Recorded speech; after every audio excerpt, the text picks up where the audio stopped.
وإن لم يحتمل الصدق والكذب متن کې مرکب تام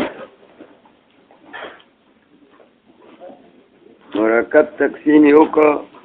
مرکب تام او ناقص ته مرکب تام ته نوحات مرکب مفید وي او مرکب ناقص ته مرکب غیر مفید وي دی مرکب تام مرکب چې تانیږي پس تانیږي لکه وی مرکب په دې تانیږي چې په دې کې اسناد دي او په اسناد ولې تانیږي ځکه اسناد هغه نسبت دی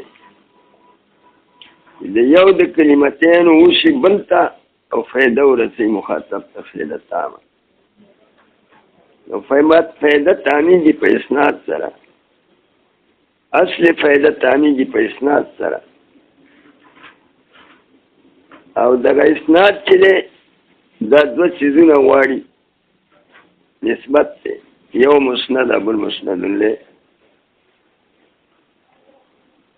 نو مسند هغه محکوم به دا او مسند له هغه محکوم علیه دی په کوم مرکب کې محکوم علیه او محکوم به موجود دي د مسند له او مسند وي او دا مفید د اسناد پکې تو بس دغه اسناد فایده رسي مخاطب ته فایده تام او سکوت ته مخاطب ته صحیح وي یا سوال ته نه محتاجه اصل فایده را حاصل شي لکه یو سړی وایي زیدون قائمون دا زیدون په کلام کې مسند الله او قائمون مسند دی او دې کې اسناد دی چې هغه ثبوت القیام لزیدین دی په دې سره مخاطب ته فعل تام رسي نو بعد دا مرکب تام شو او مفید شو او دې تنوعات جمله او کلام وي او که مخاطب ته تام فائدہ نه رسوله یعنی مسند الله مسند پکې نو اسناد پکې نه ولې لکه یا یوازې مسند الله مذکور مسند نه او یا یوازې مسند الله نو اسناد دواړه غواړي دواړه نشته دغه مرکب بیا ناقص دی دا مخاطب سوال ته محتاج کوي چې دې سوال وکړي لکه یو سړی وایي غلام زیدین مړی د زید په دغه حکم نه دی کړی چې غلام د زید څه شي نو مخاطب به تپوس کوي چې غلام د زید څه دی ته به سره قائمون وایي نو بس اوس به اسناد جوړ شي فایده به تامه شي غلام د زید ولاړ دی دا مرکب ناقص دی او دته مرکب غیر مفید وي دا مرکب ناقص وروسته که اوس د مرکب تام تقسیم بیا ماتن په متن کې کړی خبر او انشاء ته خبر او انشاء ځکه چې قائل د دې مرکب تام یا به موصوف کېږي په صدق او کذب سره قائل ته به نسبت صدق د کذب کېږي یا به قائل ته نسبت صدق د کذب نه کېږي که قائل ته نسبت صدق د کذب کېده نو دې ته ویل کېږي خبر نوحات ته جمله خبریه وي او منطقیان ورته خبر وي او قضیه ورته وي دې په نس قضیه او خبر یو شی لکه یو سړی وایي چې ضربه زیدون وهل کړي زید لکه دې زید په رښتیا وهل کړي نو دا نسبت کلامي مطابق شو د واقعه سره نو دا صدق شو دی دا قول صادق ول او که زید وهل نه کړي او د 80 ضربه زیدون وي نو د کاذب شو نسبت کلامی د واقع سره مطابق نشو حکم د واقع سره مطابق نشو نو دا کلام کاذب شو یا یو سړی زیدون قائمون وي په خارج کې زید په داسې حیثیت سره چې قیام پکې نو دا سړی صادق دی نو دا کلام هم صادق دی او که زید قیام نو کړی او د زیدون قائمون وي کلام کاذب دی مطابق د واقع سره نه دی صدق مطابقت دی واقع لري او کذب علی مطابقت د دې جملې ته مرکب تام ته دی خبر وي خبر څه ته وایي قول یحتمل الصدق والکذب چې په اعتبار د نفس مفهوم سره احتمال د صدق لري کېدلی او په نفس الامر کې به دا کلام یا صادق یا وکړي او انشاء چې کومه ده دې لره محکیان هولی دا نه موصوف کېږي په صدق او کذب دې ته بیا مرکب نه تام انشائي وي اوس د دې خبر او د انشاء خپل اقسام دي فعل ماضي یو سړی ضربه زیدون وي دا خبر دی د حکایت کوي د ضرب د زید نه لکه په یا لکه مضارع شوه وایي سیضرب زیدون ضرب ته چې وهل به وکړي زید دې ته استقبالات استقبالیه وایي د دې خو فعل حال محکي عنه نشته لیکن محکي عنه فرضي ده څنګه داسې به فرض کو که چې تر وروسته د زید ضرب وکړو په زمانه مستقبله کې د حکایت کړی د نسبت ایجابي نه وروسته ایجاب موجود شو د سیضرب زیدون ضرب چې وهل به وکړي زید وروسته په مستقبله زمانه کې زید وهل وکړه دا حکایت دغه محکي عنه مستقبلي سره مطابق شو نو دې ته به صدق ویلی شي او که د سیضرب زیدون وایي ضرب چې وهل به وکړي زید د زید په ښځه خر واچوم په ټول عمر کې څوک ونه وهه مړ شو او څوک یې ونه وهه نو دا حکایت د په ضرب سره کړه او ضرب موجود نه شو نو دا اخبار استقبالي به بیا قاضي وي الاستخبارات استقبالیه او دپاره محکي عنه فرضي ده بالفرض ده دا هم اخبار دي لکه خبر موصوف کیږي په صدق او کذب سره او صدق عبارت د مطابقت د حکایت نه محکي عنه سره او محکي عنه عامل چې په نفس الامر کې که په فرض د فارض کې د استخبارات استقبالیه او محکي عنه فرضي ده فرض کا تاسو یضرب زیدون او وروسته فرض که چې زید وهل وکړو نو دا کلام به صادق شي که وایي نه کړو نو دا کلام به کاذب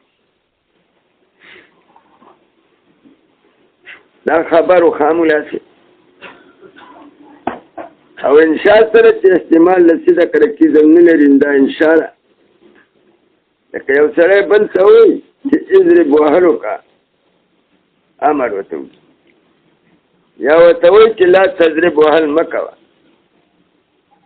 نو دا انشاء ده انشاء څه ته وایي هغه کلام ته وایي چې نه موصوف کېږي په صدق او کذب سره او صدق مطابقت ته حکایت د محکي عنه سره او کذب د مطابقت ته حکایت د محکي عنه او انشائیاتو لره محکي عنه نشته د انشاء محکي عنه نشته ځکه انشاء نه موصوفه کېږي په صدق او کذب سره صدق عبارت د مطابقت ته حکایت نه محکي عنه سره او کذب د مطابقت ته حکایت د محکي عنه سره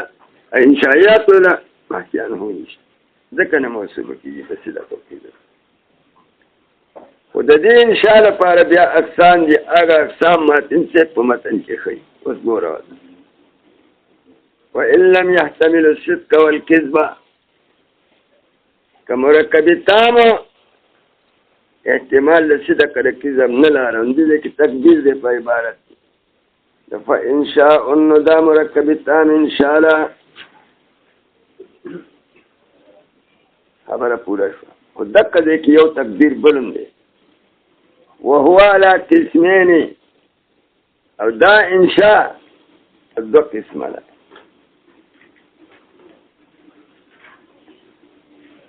احدها طلبي وثانيها غير طلبي دا انشاء بیا دو قسمه ده یو انشاء طلبي ده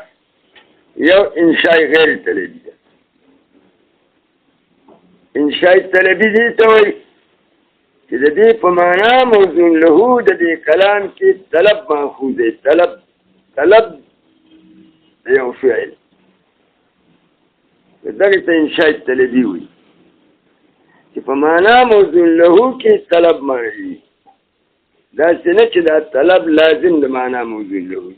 په اصل معنا موضوع له کې چې دا کلام واضح د کومې معنا لپاره وضع کوو په هین د وضع کې پکې طلب ماخوذ دی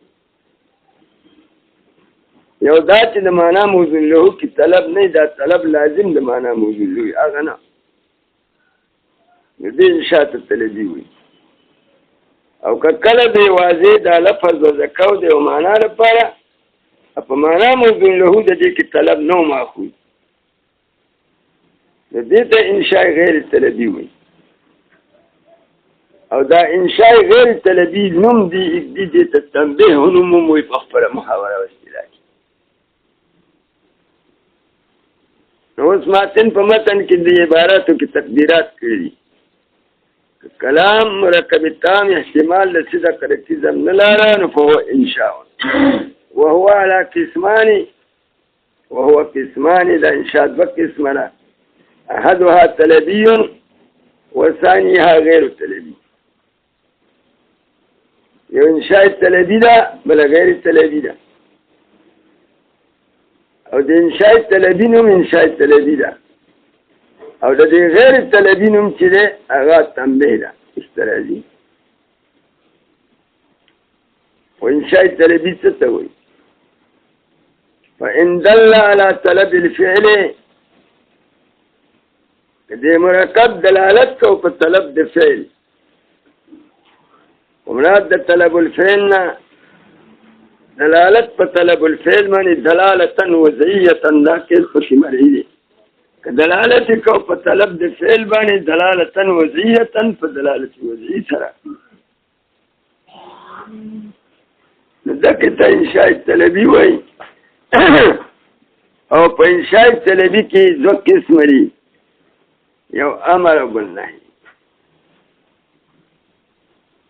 فإن دل كدلالت کو دی مرکب على طلب الفعل فطلب د فعل الذي هو ماخذه هغه فعل چې ماخذ د دې فعل اصطلاحي دا دفع د شبيه د غوړې خان کوم مرکب تام چې دلالت په طلب د فعل کوي دې ته د انشاء او په انشاء کې وته امر وي نو امر چې دې دلالت کوي په طلب د فعل دا کوم مطلب او نه په امر کې داخلي امر کې دلالت علی طلب الفعل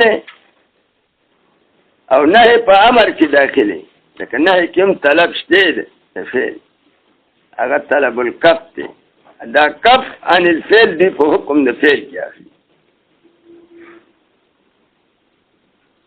نو انشاء طلبي دي ته وایي چې دا دلالت کوي په معنا د طلب او امر او نهي دواړه ته انشاء طلبي وایي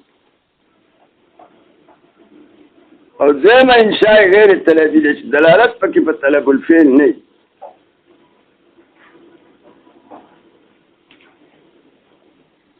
او دا چې دلالت په طلب الفعل نه دغه ته انشاء غیر طلبي نوم وایي او تنبیه وته روان دي په دغه انشاء غیر طلبي کې بیا کوم اقسام دي تمنا ترجع استفهام نداء قسم دا ټول اقسام د انشاء غیر طلبي او تنبیه وته وي.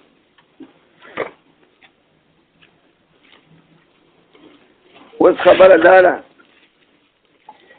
فإن دل على طلب الفعل د عبارت تمتن ته ګوره که دلالت کو انشاء على طلب الفعل په طلب د فعل باندې دلالة وضعية دا د متن عبارت کې په دلالت وضعي سره سمانه دا انشاء لفظ د انشاء واضح و ذکر او د پر طلب دا طلب د دې په معنا موضوع له کې داخل یو هغه طلب دی چې طلب لازم د معنا موضوع له یا غیر دلالت په طلب د فعل کو دلالت وضعي واضح و ذکر او د پر طلب دا څنګه چې دا طلب د دې معنا موضوع له لازم دلالت په طلب باندې دلالت التزامي وغنه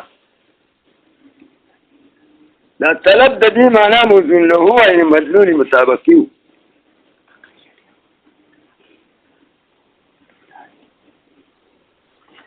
وهو مع الاستعلاء امر دا دلالت په طلب کې او سره د استعلاء نه چې دا طالب ځان په مطلوب باندې عاري ګرځي فهو امرنا ندق شيء طلبي ته امر وي چې طالب طلب کوي او وزن دې شي هم د پاره طلب شي او دا دلالت په طلب کوي نو که دلالت په طلب کو سره د استعلاء نه چې طالب ځان په مطلوب باندې عاري ګرځي نو دې ته امر وي دا انشاء طلبي دی او په طلبي کې امر دی او که دلالت په طلب د فعل کو خو طالب ځان په مطلوب باندې په مطلوب منه باندې عالي نه ګاڼه ځان وسره ځان ته ادنا ګاڼه دې ته التماس او که ځان عاجز ګاڼه دې ته دعا وي دا ټول اقسام د انشاء طلبي دي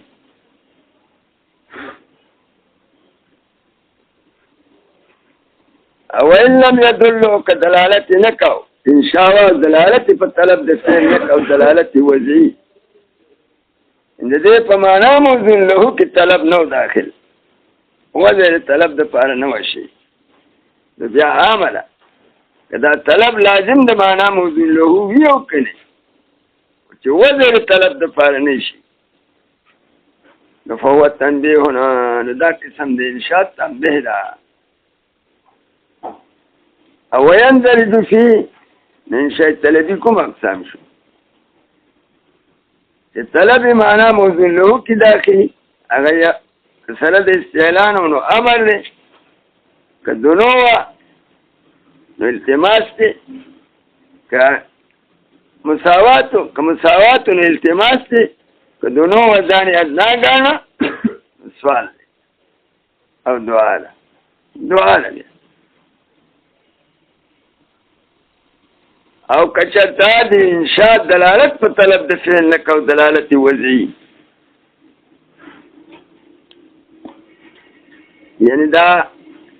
طلب د فعل په معنا موضوع له کې نو داخل بیا د سره طلب پکې نه او که طلب لازم د معنا موضوع له دوه قسمه دي دا دواړه تنبیه او يندرج فيه التمنى او مندرجه د په انشاء غیر طلبي کې چې تنبیه ده تمنا والنداء یا غیر لدينا نور اقسام د انشاء غیر طلبي شته ایت تنبیهات وي لکه قسم شو ترجع شو تعجب شو استفهام شو الفاظ عقود شو او فعل مدح او ذم شو دا ټول انشاء غیر طلبي د دې ته تنبیه نوم وایي خبر اخلاص زه په دې ټکونه دې متن کې ماتن وي کچري لفظ مرکب تام دلالت په طلب د فعل کو دلالت وضعي نو سره د استعلان امر دی د دې نه د امر تعریف معلوم شو چې امر دلالت کوي په طلب د فعل دلالت وضعیه امر کې دلالت دی په طلب د فعل دلالت وضعي دقه دې کې څوک سوال کوي مثال لکه اضرب شو اضرب امر دی او په دې کې دلالت دی په طلب د فعل دلالت وضعي څنګه دا لفظ د اضرب او صيغه د اضرب د امر دا صيغه واضح و ذکر له لپاره طلب الفعل دې کې و طلب د فعل دې تعریف د امر معلوم شو چې امر څه شی دی امر یو کلمه امر یو کلمه ده کلمه په معنا لغوي سره کلام ته شامل ده امر کلام دی او کلمه چې ذکر شي نه د اطلاق په مفرد او مرکب دواړو کې کلمه په معنا لغوي سره په معنا د ما يتکلم به الانسان تدل على طلب الفعل للامر تعريف دلاله وضعيه دلالت کوي په طلب د فعل دلالت وضعي څوک اعتراض کوي په ماتن چې دا تعریف د امر دی نه دی شي دا امر په خپل فعل دی او د دلالت په طلب د فعل کوي دې کې طلب الفعل نه طلب پکې چې طلب کې خو طالبي بني دا امر طالب د فعل نه او امر خو په خپل فعل دی نو لازمي چې کون د شواهد طالب او مطلوب دا امر څنګه د امر دلالت کوي په طلب د فعل نو دا څنګه د امر غونې طالب اله او فعل مطلوب دی لکه یو سړی بل ته وایي اضرب وهلو کا په دې اضرب کې طلب دی او د فعل دی طلب د فعل دا امر هم طالب دی هم مطلوب دی دلته کې د آلة الطلب اطلاق دا امر خو په اصل کې آله د طلب ده اصلي طالب خدا متکلم دی او دا امر آله د طلب ده خو په دې معنی اطلاق د طالب کړ دی مبالغتاً او دې دلالت کوي په طلب د فعل دی کې طلب د فعل نه صيغه د امر طالب له او فعل مطلوب شوبه واردی دا امر خو په خپل فعل دی نو لازمي کون د شواهد طالب او مطلوب امر په خپل فعل نه دی چې د طلب د فعل کوي دا خو لازمي د طلب الشيء لنفسه طلب د شیخ لنفسه خو باطل طلب کې خو طالب او مطلوب دلته کې دا امر ته چې طالب وایي نو مجازن ورته وایي دا اله د طلب ده خو اطلاق د طالب فکر دی مجازن او اله د طلب او مطلوب خو جدا جدا شي او طالب او مطلوب خو جدا جدا شي او ته وایي چې امر دلالت کوي په طلب د فعل نه دی کې دی طالب دی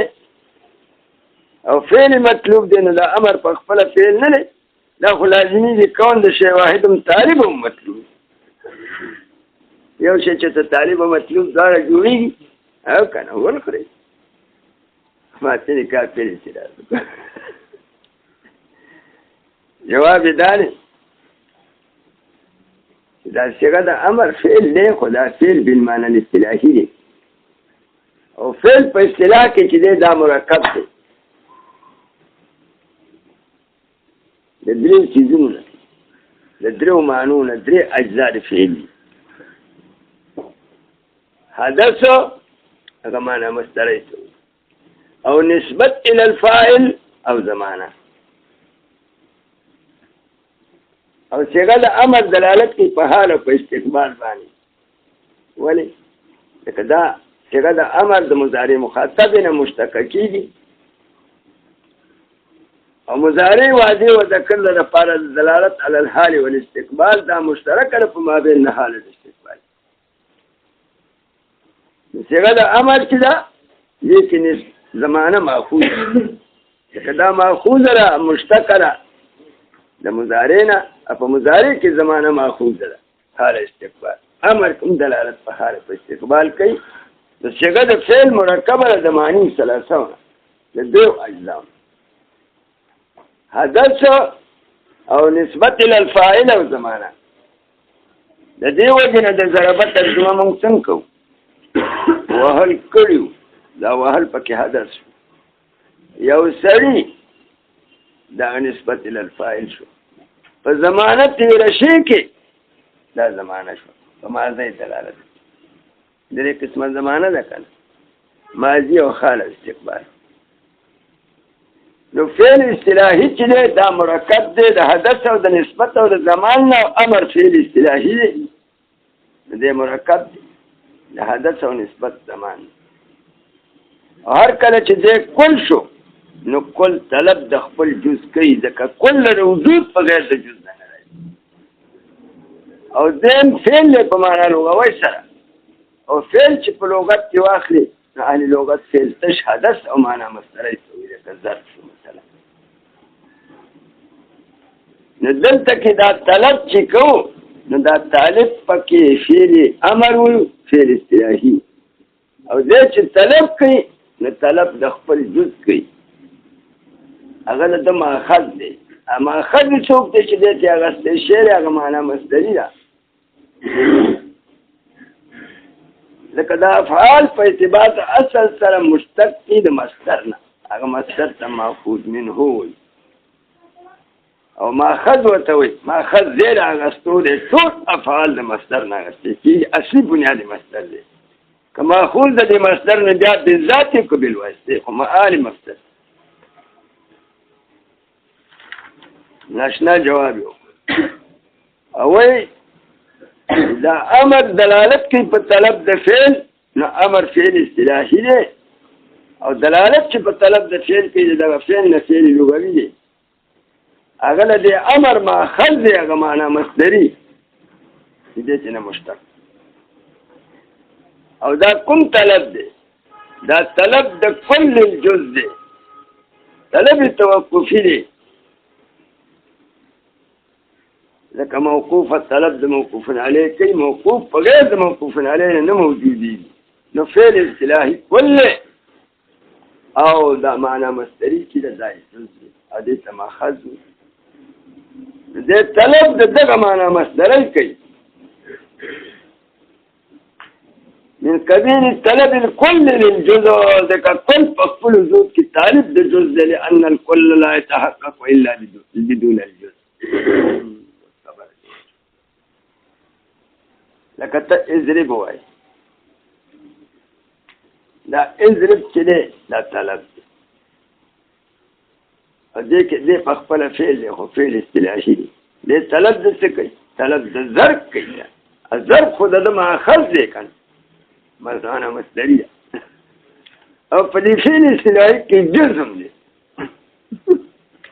او کل تقاضا له جز کوي، کل دې جز نه کوي. طلب په معنا د اقتضا دی، اقتضاء ذاتي. فعل من حیثیه فعل تقاضا کوي د جز خپل چې معنا مصدري ده. بنظیر اخذ لك اخذ چې من حیثیه اخذ والی دا کل یا دا کوس پکې جزي دا اله خذ کېږي چې کوس سره نه لا خذ کېږي شي. جو کل بغیر له جز نه کل کېدی شي. جواب فإن دل على طلب الفعل کچری دی انشاء دلالت کو په طلب د فعل. لکه کوم فعل؟ الذي هو ماخذه، هغه فعل چې ماخذ د صيغه د امر دی. لکه اضرب کې طلب الضرب دی متن سره ولګوه خو دا دلالتا وضعیتا دلالت وضعیو یعنی واضح دی وضع کړه د طلب دپاره دا څه نه چې دا طلب لازم د معنا موضوع له یعنی معنا موضوع له متن سره لګوئ نو وهو دا طلب مع الاستعلاء دا طلب کوي د مطلوب من هنا د کوم معنا مستره طلب چې کوي د سره د استعلاء نه دا طالب ځان په مطلوب من هو باندې په مطلوبان هو باندې عالی ګڼي د سره د استعلاء نه امرنا دا امر دی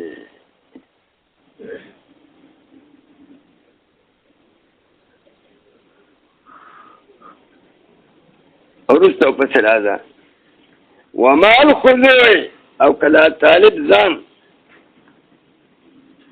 عاجز ګڼي طلب په طریقې د عجز سره کوي نو دعاؤنا دې ته بیا دعا ویلی شي والسؤال وما التساوي که ځان ورسره مساوي ګڼي لکه یو طالب د بل نه اوبه وغواړي التماسونه دی امر کې استعلاء شرط یو استعلاء یو علو د علو نه شرط استعلاء شرط چې ځان عالی وګڼي یا په واقعیا کې عالی وي کړي او د علماء د منطق دا قانون دی چې دی نه په امر کې داخلي او امر کې خود دلالت په طلب د فعل دلالتا وضعیتا او نه چې خود طلب نشته کنه دا نه دي څنګه په امر کې داخلي ای چې طلب الفعل نه ملاسي ای چې طلب الترک لکه اضرب کې طلب الفعل له طلب الضرب په لا تضرب کې وهل مکوا او طلب الترک او امر خو طلب الفعل ته ویل شي نو نه پکې دي څنګه داخلي دا نه ولې داخلي تقلیل اقسام د انشاء طلبی راشي اقسام د انشاء طلبی کم شي لکه اقسام چې کم نو ضبط او یادولو ته اساني نو دې راغی جواب یې وکړو په نه کې خو فعل نشته طلب الفعل نشته ترک دی ولکه فعل عام دی چې عین فعلی که تعویل ته په فعل سره کېږي او په نهي کې طلب الکف دی او دا کف هم یو نوع فعل دی دې کې طلب الفعل راغی لکه یو سره چې بل ته وایي چې لا تضرب نو لا تضرب په معنا د دې دی چې اکفف عن الضرب ځان منع کړه ضرب نه نو دې په معنا د دې کې امر دی امر معنا تینا ادا کېږي د اضرب معنا طلب الضرب دی وهلوکا او د لا تضرب معنا سره مکوه دې مکولو سره څه معنا پکار ده اکفف دا په تعیل اکفف عن الضرب سره دی اکفف څنګه د امر دی اکفف عن الضرب ځان بچکا نه امر د ځان بچکولو وکړ د ضرب او کف النفس عنه نه پکې داخله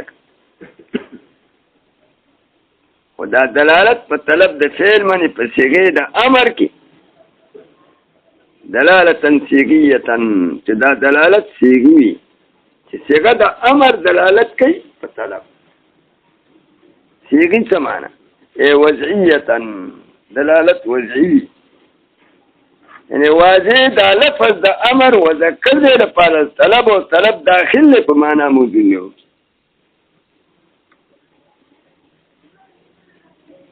لکه دا قید د اشاره سے بولې ولګاو ماتن سے په متن کې دا قید ولګاو چې امر کې بدلالت په طلب د فعلی خدا طلب بم په معنا موجود نه کې داخلي وځي د طلب د پاره شي وای دا ځکه ولګاو چې تعریف د امر نه امر انشاء طلبی ده. تمنا او ترجا وزي او استفهام وزي. لکه دا اقسام د انشاء دي خو د انشاء غیر طلبی دی حساب کړي. لکه دا قید نه ویل لګولې دلالت په طلب د فعل دلالت وضعي واضح دا صيغه طلب د لپاره وضع کړي.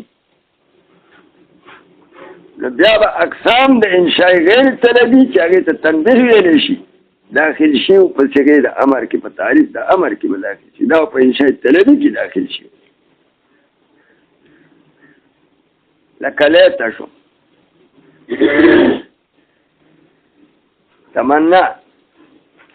تمنا څه ته وایي؟ تمنا امید ته وایي. سره دی تمنا ویلې کېږي ارزو ته او د دې لپاره صيغه د لیته وضع شي. لکه دا قید نه ښه چې دلالت په طلب د فعل وضعي مطلق طلب وي نو تمنا بیا داخلي ده په انشاء طلبي کې. ولې؟ لکه خلک وایي لیت الشباب یعود کاش کې چې ځواني واپس شي. دا تمنا به داخله شي وه په انشاء طلبي کې. ځکه د دې په معنا کې هم طلب پروت دی. لکه تمنا څه ته وایي؟ طلب د فعل على سبیل المحبت، طلب د فعل په سبیل د محبت سره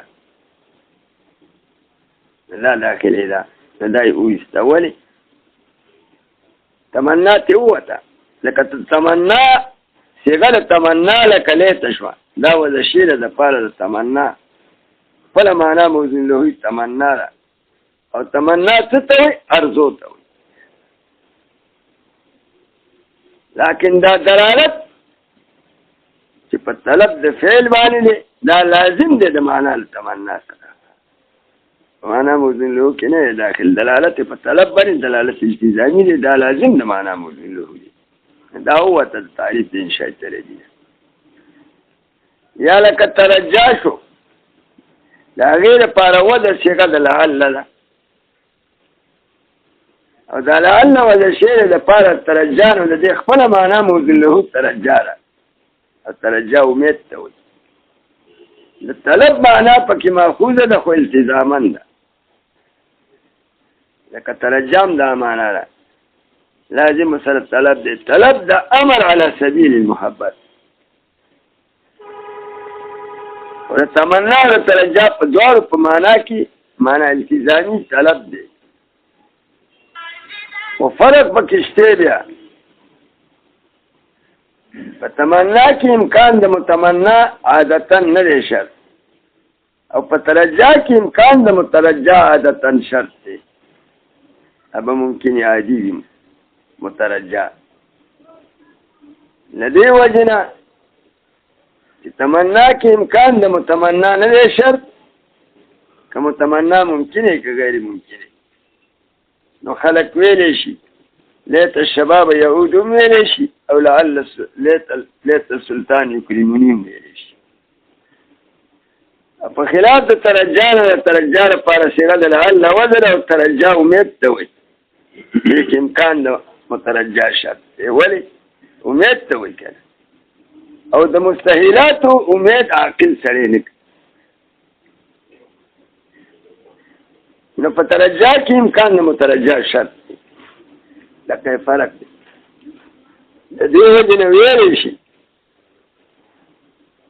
لعل السلطان یکرمنی. دا نشي ویلی چې لعل الشباب یعود. خو د دې دواړو کې معنا د طلب پرته ده خو په معنا موزون له د تمنا او د ترجا کې طلب نشته. دا طلب لازم د معنا موزون له دی. دا هو د انشاء طلبي ده. وی فخرجا هر کله چې موږ دا کېښود چې انشاء طلبي کې به دلالت وضعي په طلب د فعل نو فخرجا غیر الخبر نو خارج شو غیر الخبر الدال غیر دا خبر نه چې دلالت کوي په طلب د فعل، خو دلالت وضعي نه، مثل لیت زیدن یضربو، تمنا وتل تعریف د انشاء طلبی نه. ولعل الله يحدث بعد ذلك امرا، لکه خلق کوئی امید دی چې خدای پاک پیدا کړي رسته د دین او امر. یو څو قرضې بادشاہ دی، امید شته خدای د دین رسته یو امر پیدا کړي، بل څوک بادشاہ شي د خلق کو سلا شي روب شي. دای معنا ده. فإنه يدل لا ولي خارج شو، لا پکې د دلالت وضعیتن سره خارج شو. فإنه يدل على طلب الفعل، دی دلالت په طلب د فعل کوي، خو لكن لا بالصيغه، بالصيغه نه کوي، د صيغه نه مراد وضع ده. دی دلالت په طلب د فعل وضع نه کوي. دا طلب معنا چې دا پدې کې لازم د معنا موجود وي، بل بواسطه تمنیه او ترجیه، بلکې دلالت په طلب د فعل کوي او په واسطه د تمنا سره کوي. دا صيغه د تمنا وزر د پاره تمنا، او تمنا ملزومه او طلب الفعل سره لازم دي.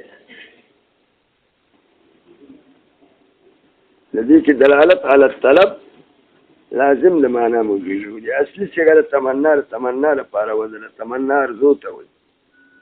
خدا ارزو ملزومه او طلب د مترجع سره لازم دي. طلب د متمنا سره لازم دي. او دا بعض خلک چې تعریف تمنا کوي چې طلب الفعل على سبيل المحبت، نو دا تعریف باللازم دی، دا تعریف اثر دی، تعریف باللازم دی، رسم شو حد نه. او بل ترجع وته تعریف د انشاء طلبینا ترجع وته. ترجم دلالت په طلب د فعل کوي، خو دلالت وضعي نه کوي، په واسطه د ترجع سره کوي. او صيغه ترجع لپاره وزن، ترجع څه ته وایي؟ امید ته وایي. لكن امید ملزوم دی او طلب د مترجع د امید کړي شي سره لازم دی. لټولو کې دلالت په طلب دی، خو دلالت وضعیه نه دی. دا دلالت په طلب د فعل لازم د معنا موجود دی. یو قیله ویلي دي چې ماتن چې دا قید لګولې چې په انشاء طلبي په تعریف کې چې دلالت په کوي په طلب د فعل، خو دلالت وضعي. نو د تعریف د امر نه اطلب منك الفعل ويستل، چې په امر کې او په انشاء طلبي کې به دلالت په طلب د فعل باندې دلالت وضعي، په دې قید د دلالت وضعي سره تعریف د انشاء طلبي نه ویستل. اطلب منك الفعل، اطلب منك الفعل. لکه یو سړی بل ته وایي چې اطلب منك الظرف، دا فعل عبارت دی د ظرف نه. اطلب منك الظرف، طلب کوم د تانه د وهلو، یا اطلب منك الاكل، طلب کوم د تانه د خوراک، دا ډوډۍ وخوره. لا صيغه د اطلب منك الفعل دلالت په طلب د فعل کوي کنه، لکه اطلب منك الظرف. نو دا داخلي دی په تعریف د انشاء طلبي کې. نو ماتن قید ولګاو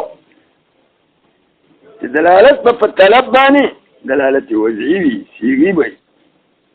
او اطلب منك الفعل په اعتبار د صيغې سره دلالت په طلب د فعل نه کوي. ذات هو ولي لك فاطلب منك الفعل کې دلالت په طلب حالي د فعل نه دی. او سره چې بل ته وایي چې اطلب منك الظرف، طلب کوم د تانه د ظرف، دا طلب دلته کې معنا موضوع له د اطلبو نه ده، ولی دا اطلبو خو چې دی صیغه د واحد متکلم ده او د مضارع صیغه ده دا خبر دی نو دا خبر ورکوي د زمانې مستقبل نه دا چې نه چې زه تا نه فی الحال طلب کوم په مستقبله کې به کوم دا دلالت کوي په دې کې اخبار عن الطلب دی طلب نه دی دا اخبار عن الطلب دی ښه یا به فی الحال طلب وکړم اوس یې نه کوم خو فی الحال به چې ته وکړم یا به وروسته زمانه کې وکړم نو په انشاء طلبي کې طلب الفعل او دا طلب الفعل نه دی دا اخبار عن الطلب دی لکه دا صیغه خبر ده نو د قید فایده دا ویل نه خو شارع تیرت کوي د قید فایده دا ده چې د دې نه شارع وي تمنا او ترجع او استفهام وباسي او چا چې ویل چې دا لپاره د اخراج د اطلب منک الظرف ده د اطلب منک الفعل په دې سړي رد کوي ویلکه والمخرج کنه دا دلالت په طلب د فعل کوي او کته وای دی کې اخبار عن الطلب دی نو دا د خبریت نه خارجه شي نه انشائیت ده مراد دی نه طلب فی الحال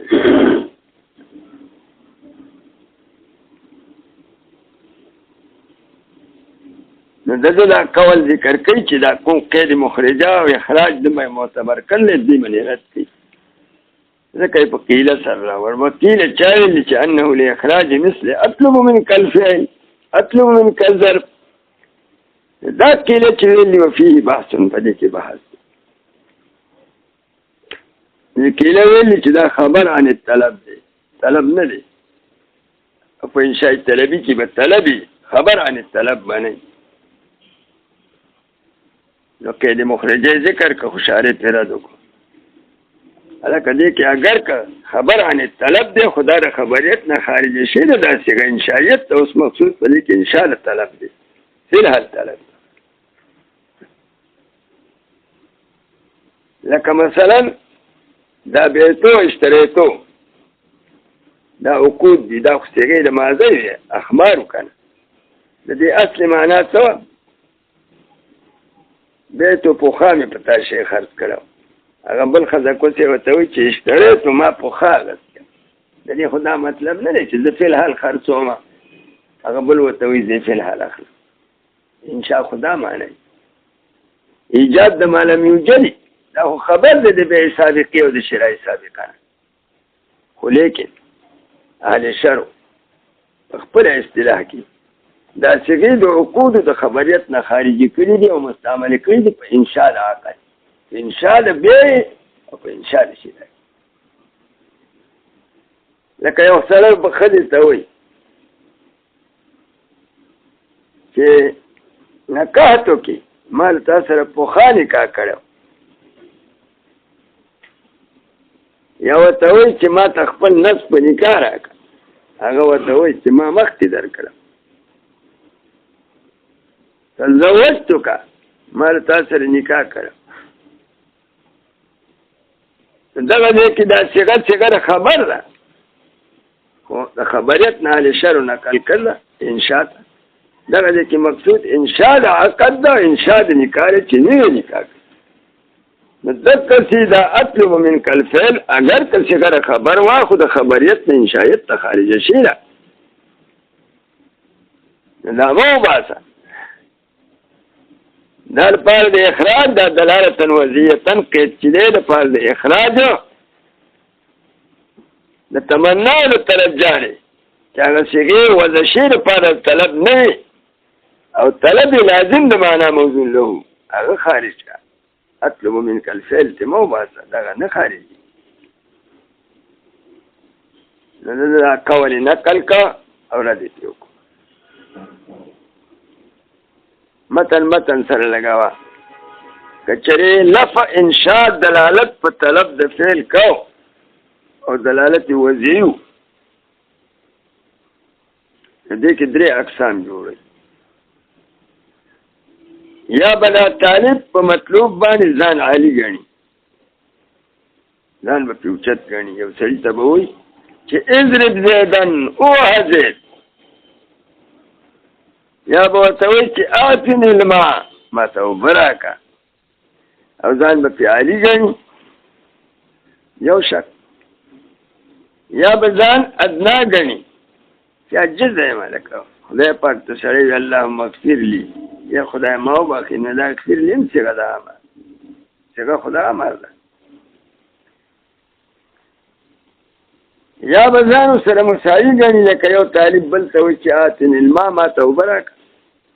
یو سره ځان مساوي ګڼي. نو که چېرته استعلا وه پکې دا یو شک. انشاء طلبي وه امر، صیغه د امر وه، د ځان عالي ګاڼه. نو که طالب ځان په مطلوب منهو باندې عالي ګاڼه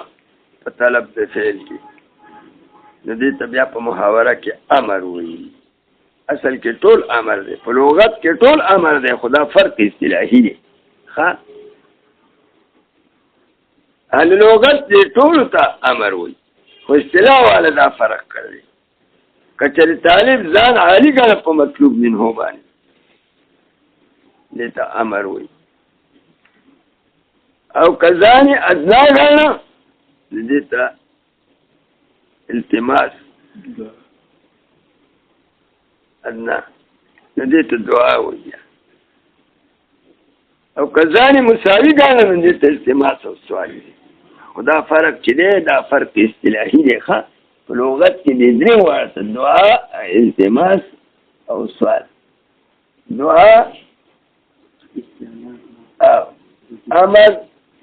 او دعا او التماس په اصطلاح کې یو شی، دا ټول په لغت کې امر دی، خو په اصطلاح کې دا فرق دی، دا فرق اصطلاحي. وهو مع الاستعلاء لا طلب د فعل، کسره د استعلاء نه. استعلاء څه ته وایي؟ وهو عد النفس عاليا، چې ګڼل د نفس عالي. امرنا دې ته بیا امر وایي. او يندرج فيه النهي، او په امر کې نهي داخله ده. څنګه؟ که طلب د فعل کو په سبیل د استعلاء سره امر دی، او که طلب د کفي په سبیل د استعلاء سره کو. لا تضرب یو سړي ته وایي، خو ځان پرې عالي ګاڼه، دا دواړه امر دی، ځکه نهي دي داخلي په امر کې. لما اشرنا الیه، لکه دا خبره دې ته موږ اشاره کړله آنفا. اوس هلته کې ویل طلب الفعل وهو ماخذ او کف النفس عنه، دا کف النفس کې اشاره کړله چې نهي او امر یو شی، نهي دي په امر کې داخلي. اب څنګه لکه چې سره د استعلان انته ته امر وای، که قولنا لکه دا کول زمونږ شو چې عنصر دی، یو سره بل ته وایي چې ما سره امداد وکړه، او ځان پرې عالي ګڼي، دا امر. او دا عبارت سره بیا ولګوه. وما الخضوع سره د عجزین دعا، لکه اللهم اغفر لي. وما التساوي سره تسامین التماس دی.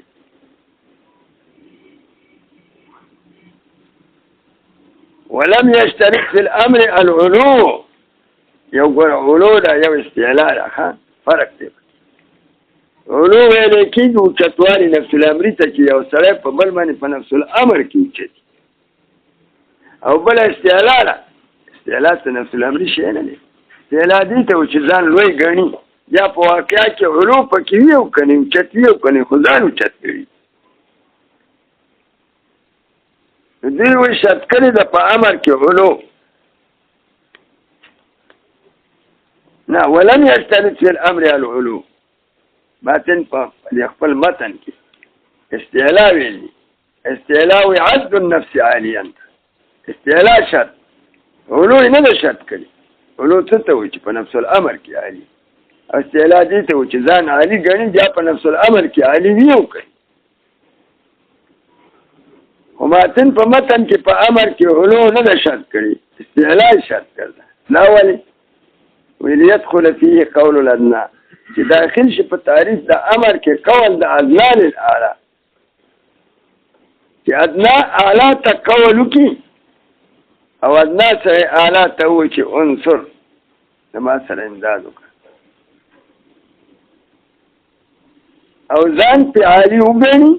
د ادنا خو د ځان عالي وګاڼه نو دا امر قول د ادنا اعلی ته دا په امر کې داخلوي دا امر دی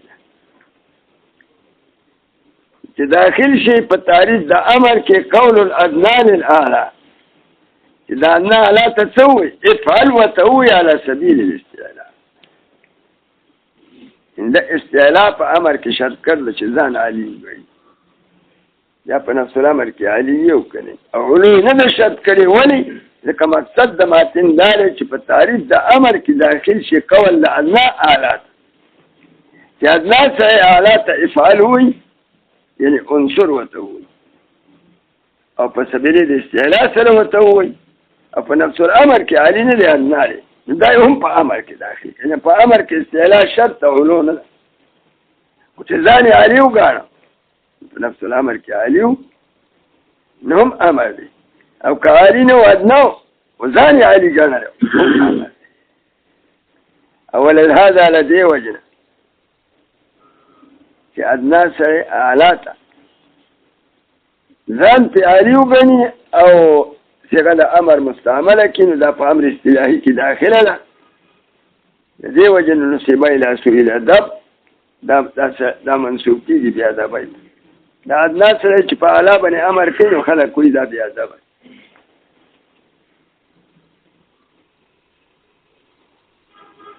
اوس یو خبره د سوال نه څوک کوي یا لکه په امر کې خو تاسو استعلاء شرط وایې که نه چې عامل به ځان په مامور باندې عالي ګڼي او ځان به اوچت ګڼي نه منم دا خبره چې په امر کې استعلاء شرط چې دی به ځان عالي ګڼي زه به دروغ یم ځان به عالي نه ګڼلی او امر سره به تعبیر شي استعلاء په امر کې نه ده شرط ده چې ځان عالي وګڼي ولې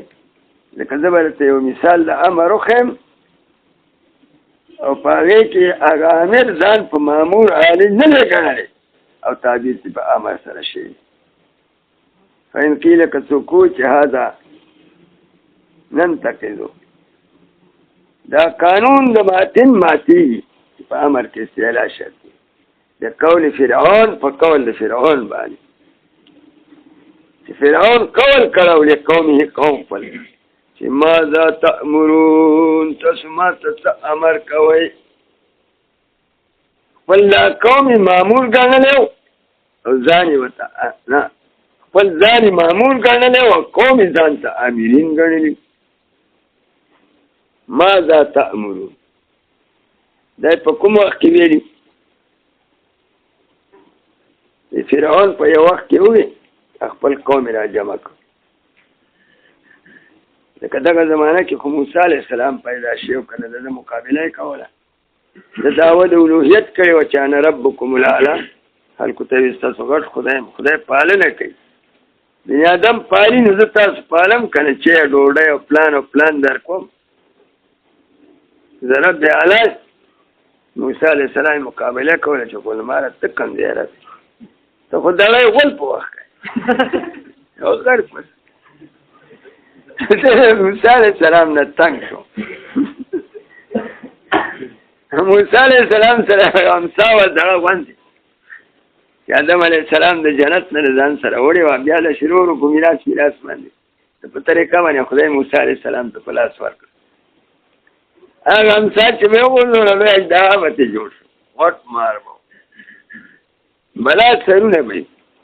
او فرعون ته به یې وګوت که نو فرعون به بیا ورې پچې کولې یارېده به دې به تیاره و هغه د موسی علیه السلام معجزه وه دې ډېر تنګ راغی نو دا قوم یې را جمع که ورته یې چې دا سړی خو ساحل دی پیغمبر نه دی ضرورت دی ما زما د ربوبیت نه انکار کوي ما له څه مشوره را کوي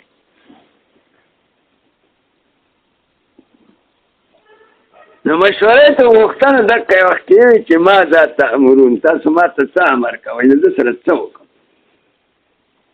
په دې کې بعضې ماهران ورته وایي پوه خلک چې دوی مشوره ورکوي داسې چلو که چې ساحر دی خو ساحرانو پسې را جمع کړه که نه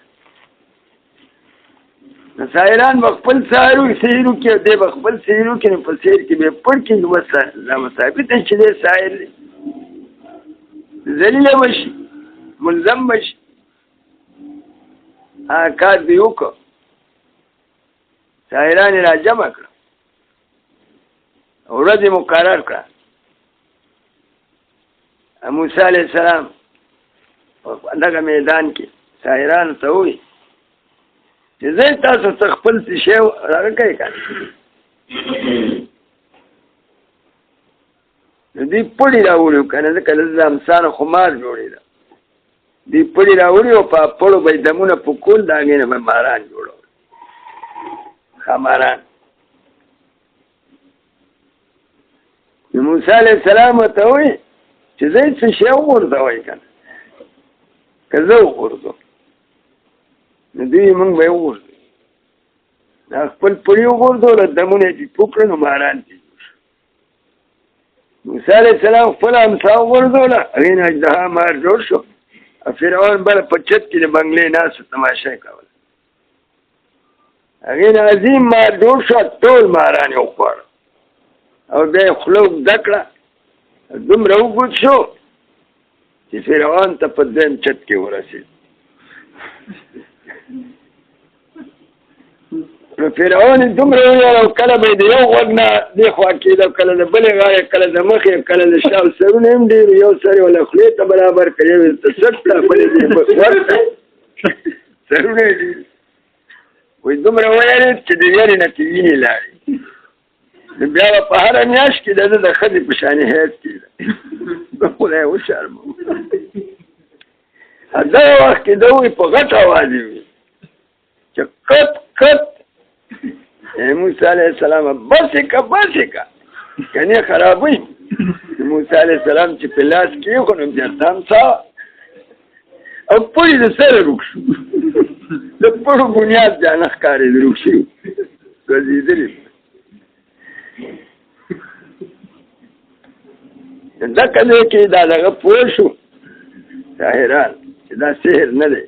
دا معجزه ده او صحیح پیغمبر د ایمان پرې راوړل پکار دي نو فرعون لاړه بنګلې نه نو راکوشي او ساحران بیا تابع شي موسی علیه السلام کلمه یې ویله آمنت برب موسی و هارون نو فرعون چې راکوشو ورته یې چې ګوره آمنتم له من قبل ان آذن لكم ما ته اجازه نه ورکړې او ما ته تپوس نه کوم مخکې تاسو ایمان راوړ زما له اذن نه مخکې دومره حرامي وګوره چلباز او دا سیاستدان سړی ډېر چلباز دي دروغجني انه لکبیرکم الذي علمکم السحر دا نور خلک اوس په دې خبره دوکه کوي که نه لکه زمونږ دا سیاستدانان نه دي دا ډېر لوی حرامیان کونیاني دي په ښځو خروج کله د یو غاړې شي کله د بلې غاړې شي انه لکبیرکم الذي دا تاسو هغه مشر دی علمکم السحر تاسو د سحر ښوولې دا خو تاسو استاد دی زه خبر نه وم د کومې غاړې شو دا ټول چل ول تاسو ما ته جوړ کړل تاسو استاد دی تاسو شاګردان دا کیسه ده دا مشوره د غوښتلې وه د قوم نه قوم دا مشوره ورکړې وه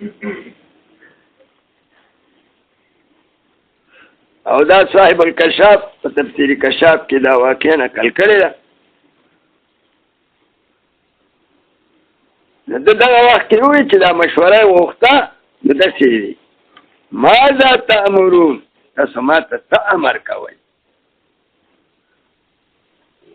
دلته کې تعبیر په صیغې د امر سره وشو نو چې فرعون ځان مامور وګاڼه او دا خپل قوم دا په ځان امیران وګڼل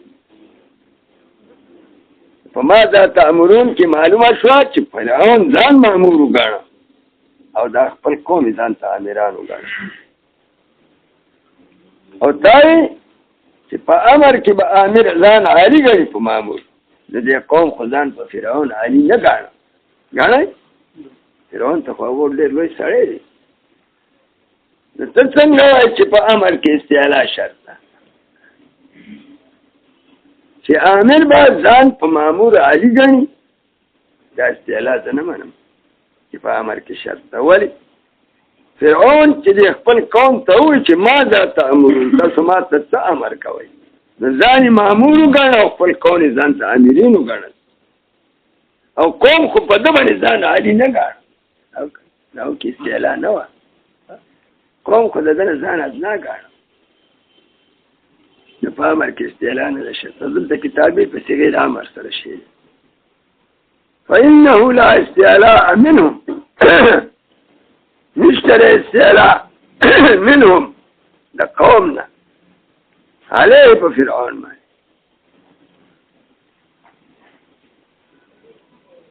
دا اعتراض دی چې په ماتینې وکړو او دا اعتراض چا را نقل که شارح صاحب را نقل که اوس جواب کوي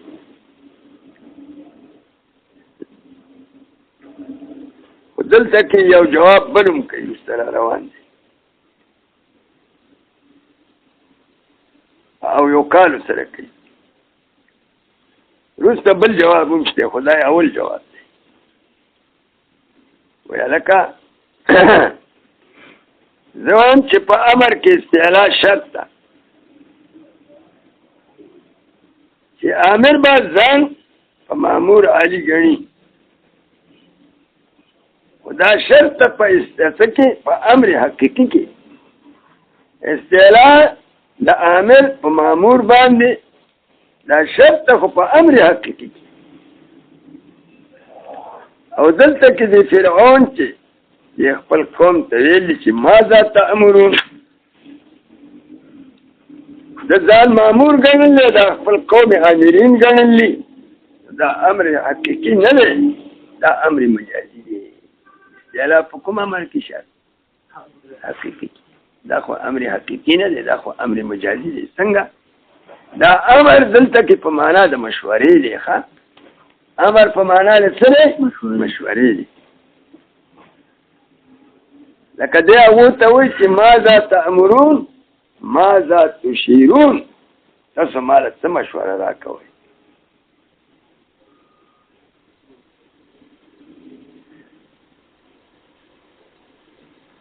نو استعلا چې شرط ده خو په امر حقیقي کې شرط ده او دا ماذا تأمرون لفظ چې فرعون مستعمل کړی دا په امر حقیقي کې نه دی مستعمل کړی دا په امر مجازي کې دی دا امر دلته کې په معنا د مشورې دی ماذا تأمرون ماذا تشیرون دا فرعون خدا کوسي چې کله ونخت په کاروایي د موسی علیه السلام او په مقابلې د موسی علیه السلام کې ونختو نو دا خپل قوم راو ځان بیا پیژنم دا غوړې مشوره اغسته د دې مشورې نه د تعبیر وکړو په تأمرون سره ماذا تأمرون ماذا تشیرون دا امر دلته کې په معنا د مشورې شو استعمال د امر په معنا د مشورې کې دا خو معنا مجازي د امر ده معنا حقیقي نه جواب وکړو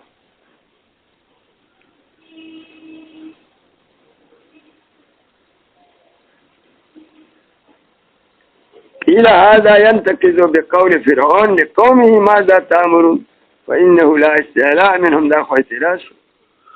قيل هو مجاز تا جواب کړل چې دا مجاز دی ان تشیرون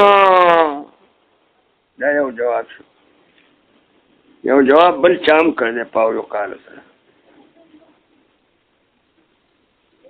دا کوم جواب چې پاو یو کال سره کړل دا جواب خوخی ولی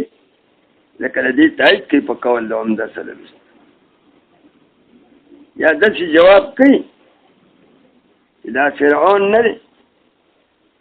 هر کله چې مشوره وغوښته د قوم خپل نه په کاروایي د موسی علیه السلام دا فرعون ته چې هر کله د موسی علیه السلام مقابله سخته شوه د قوم را جمع کړل قوم نه مشوره و دا فرعون مستشیر دی او قوم مستشار منه دی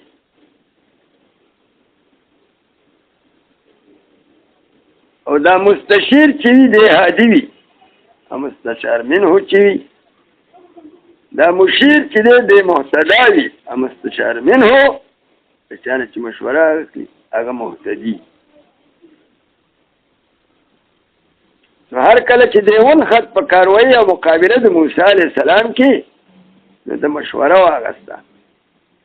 د قوم خپل نه نو دې مشوره اخیستونکی شو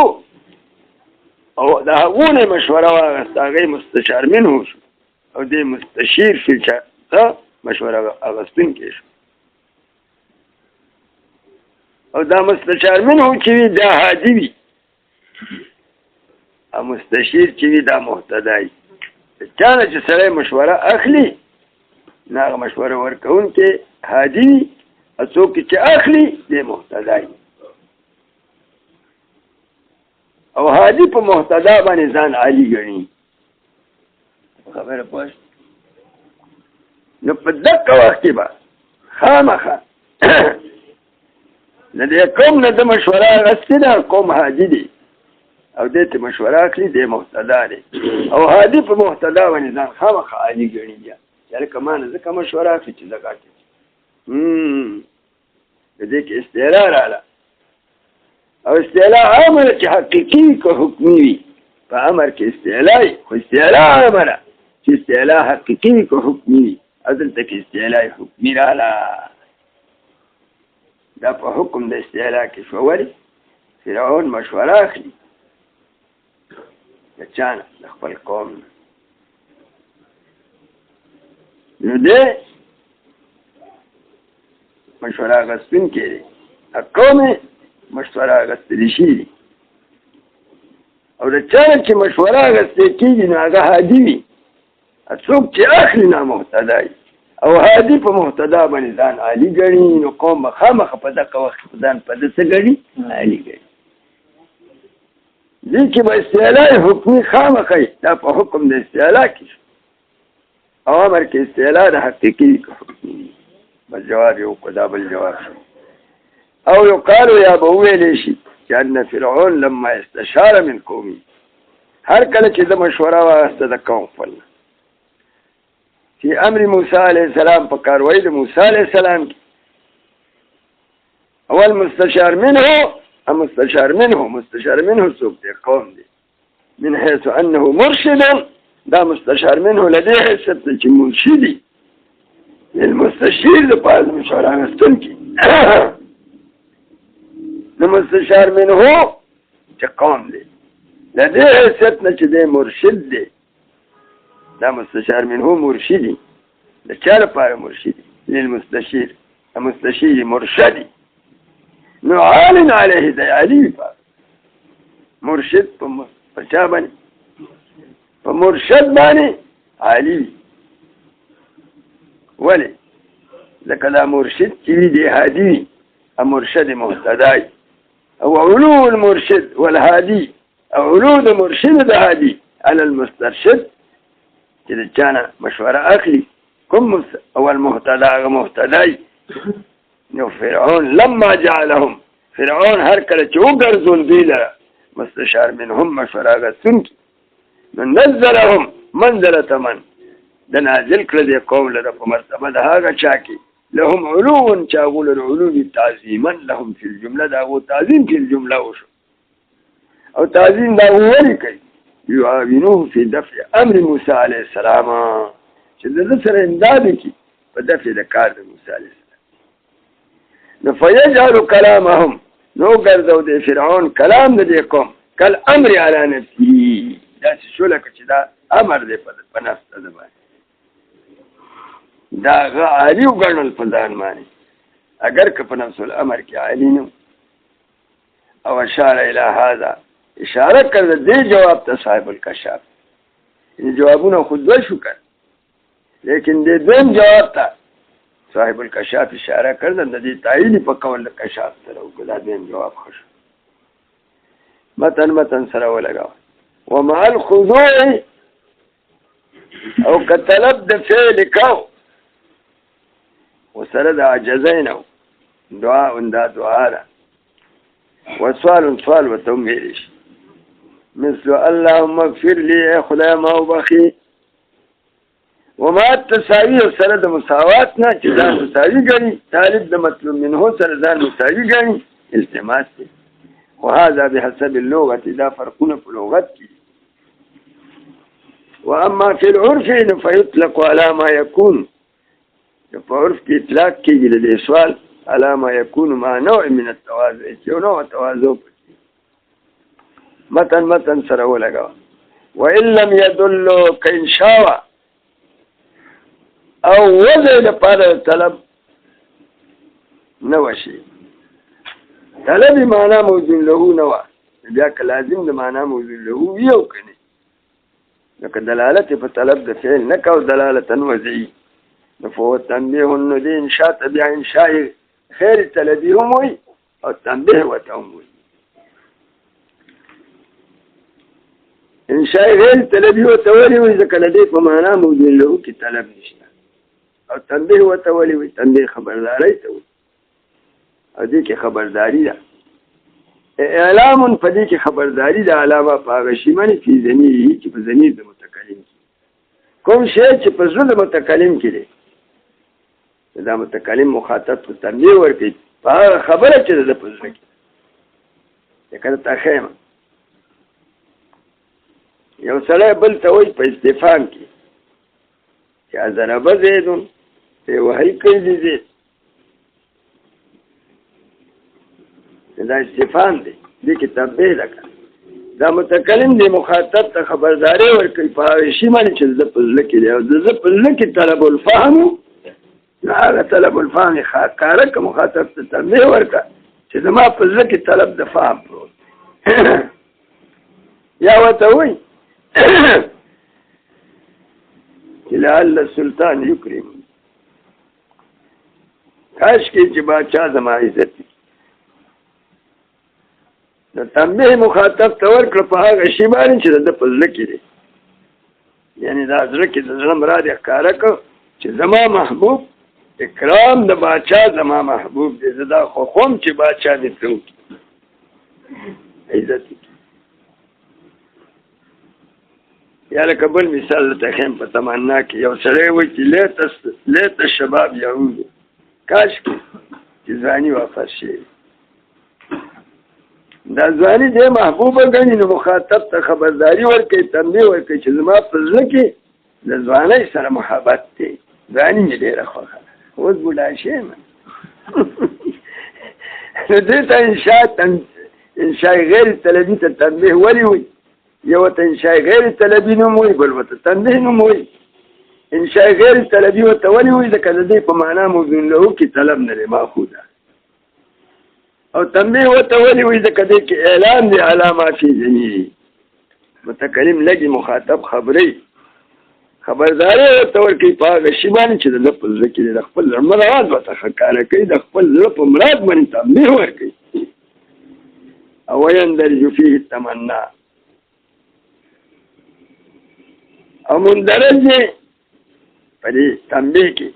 تمنا یعنی تمنا داخله ده په انشاء طلبي کې دا مطلب دی او النداء په کوم داخله ده لکه په دې تعریف د انشاء طلبي صادق هغه اعلان دی په ما فی ضمیر المتکلم وغيرهما کې اشاره نور اقسام د انشاء غیر طلبي ته کوي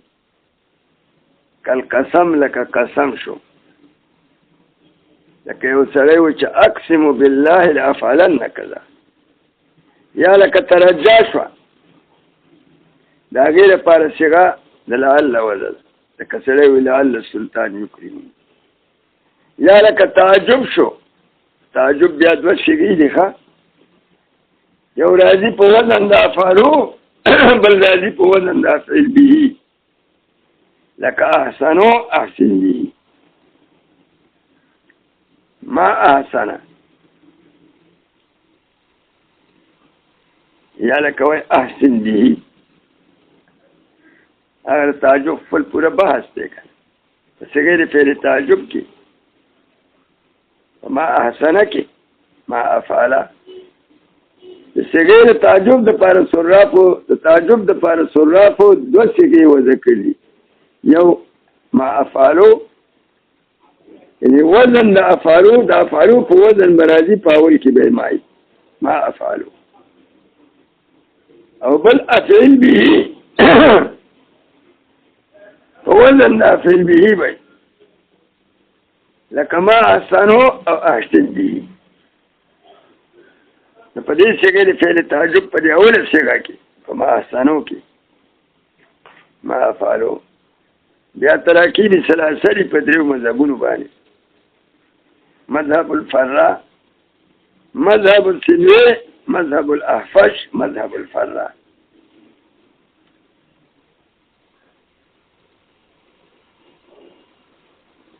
نو سنوي وي چې دا ما په ما احسنو کې احسنه کې دا په معنا د شیء منکر دی مبتدا را توصیف شعر په صفت مقدره سره یعنی شیء عظیم دا ما په معنا د شیء مبتدا موصوف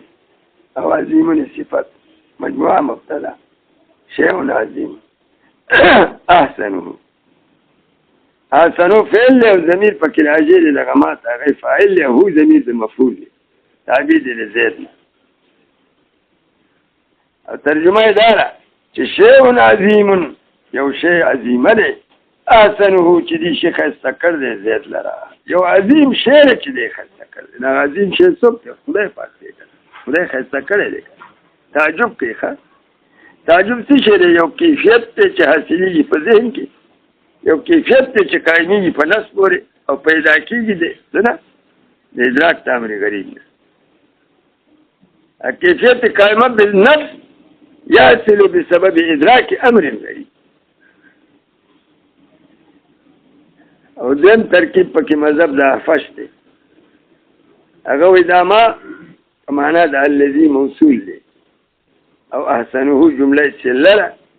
او موصول سره د سلینا مبتدا او خبر محذوف دی تقدیر د عبارت داسې چې الذي احسنه هغه شی چې دی خسته کړی شیء عظیم او درې مذهب د فرار هغه وی دا ما استفهامیه ده په معنا د ایو شی مبتدا ده او دا احسنه جمله خبر واقع شي او دا جمله استفهامیه مبتدا سره د خبر نه جمله اسمیه استفهامیه او جواب د استفهام محذوف دی نو باندې سائل سوال کوي چې ایو شی احسنه کوم شی دا زید خسته کړی یا بی نظیری ته وي چې ایو شین احسنها څه شي دا خسته کړله نو مجیب ولا جواب ورکړي چې شیء عظیم یو عظیم شی چې دا خسته کړی خدای په خسته کړی چې عظیمه بل څوک نه خو مقصود په دې کې تعجب دی او دویمه صيغه د افعل به له خدا به په افعل به کې زائده ده او دا افعالو دغه د کې احسنو په معنا د حسنه دی د ماضی دی او به زائده ده او دا هو ضمیر د مفعول دی دا هو ضمیر د فاعل دی دا څه دی احسن به په معنا د حسنه دی او حسنه دا معنا ده حسنه فعل دا هو ضمیر زید تراجی دی دا فاعل دی ترجمه یې دا ده چې ډېر ښکلی دی زیدو دا مې تعجب دغه ته وکړه ځکه هلته کباریان چې دا تعجب پکې څه شی دی د دې دا دوه صیغې دي والاستفهام لکه استفهام شو طلب الفهم من المخاطب دې کې د طلب معنا پرته ده ولازم د معنا موضوع له دی خارسته په اعتراض کوي استفهام خپل معنا حقیقي تپوس ته وي او طلب الفهم سره لازم دی په معنا موضوع له کې نه داخل بره داخل ونه دا بیا شی طلبي و یا الفاظ العقود لك الفاظ العقود شد الفاظ العقود به تو اشتریتو ته وي دا منقول دي دا په اصل کې اخبارو لکه چې یو سړي پوخا یو شی خرڅ کړی او بل سړي اغستې په تېره شوي زمانې کې د مازۍ سیږی وي احتمال له صدقه رکیزه بلاره یو سړی بل ته وایي چې بیتو ما خرڅ کړی یو خبر ورکوي د بې صادقې بل وایي اشتریتو د مازۍ سیږه د دې خبر ورکوي د شرای صادقې خو زمونږ علماو د شرع اهل شرع شرع مستقله محاوره ده دا د دغه خبریت نه نقل کړ دي انشائیت اوس مستعملي دي په انشاء د بیا یو د شرع نو اوس د دې بیتو د اشتریتو معنا دا ده فی الحال چې بیتو اوس مې د منې خرڅ هغه بل ورته وایي چې اشتریتو ما اوس خو دا تعبیر دې په مازۍ سره ولیکئ دې کې دلالت دی په کمال رضا باندې چې زه دومره په دې خرڅولو راضي یم او دا بل وایي چې زه دومره په اغستو راضي یم لکه چې ما مخکې دا کار کړی یعنې دې کې دلالت دی په کمال د رضا باندې ځکه رضا د متعاقدینو په بې شرا کې شرط ده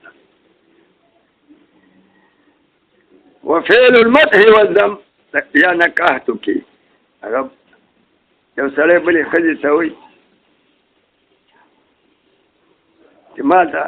خپل ځان په نکاح راکړه هغه وایي ما ته درک دغه د تعبیر په صیغو د ماضۍ سره کوي خو معنا یې د انشاء